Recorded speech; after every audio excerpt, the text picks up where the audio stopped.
Elle est avec nous pour son billet rouge vif. Bonjour Anne Romanoff. Bonjour Maxime, bonjour Christine, bonjour à tous. Anne. Ah ça ira, ça ira. Les exilés fiscaux, on les pendra. Oui, ce soir on va fêter Noël et pourtant c'est déjà le 14 juillet.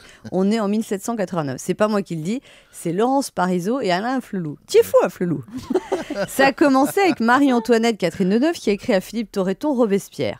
Qu'auriez-vous fait en 1789 ? Mon corps en tremble encore. Alors Catherine, avec tout le respect que je vous dois, est-ce que vous n'exagéreriez pas un peu ? Parce que déjà, moi, Philippe Torreton, il ne me fait pas du tout trembler le corps, et encore moins si je l'imagine avec un bonnet phrygien sur la tête.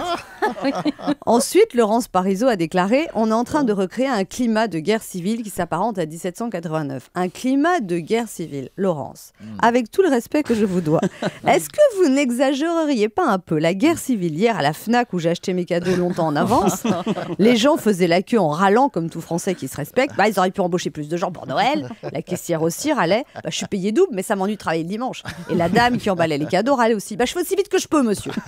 Mais le râlage étant aussi naturel aux Français que la famille royale à l'anglais, ça n'est pas franchement ce que j'appellerais un climat insurrectionnel. Ensuite, Alain Flelou a déclaré « On est en train de faire une guerre des tranchées, de revenir en 1789. » T'es fou à Flelou.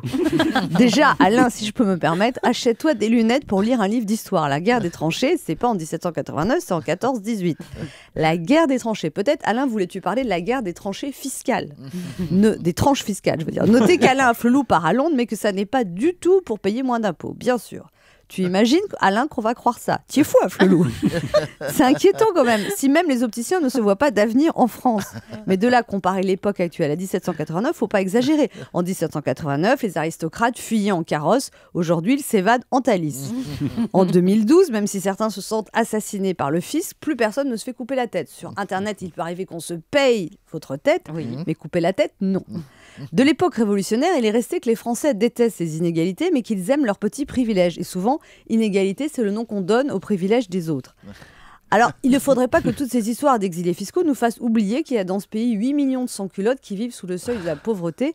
Et puis en 2012, il y a 2012 ans, c'était déjà la crise. Un charpentier du nom de Joseph, expulsé avec sa femme Marie, enceinte d'un enfant qui n'était pas de lui, ont squatté une étape pour qu'elle accouche entre un âne et un bœuf. Et tout ça sans RSA, sans carte vitale, sans allocation familiale. Oui. Et c'est cet enfant né dans la misère qui a inventé cette phrase célèbre « Paix sur terre aux hommes de bonne volonté ». C'est peut-être ça qui manque le plus aujourd'hui, la bonne volonté. Bon Noël à tous. Et bon Noël par avance, Anne Romanoff. On vous retrouve demain.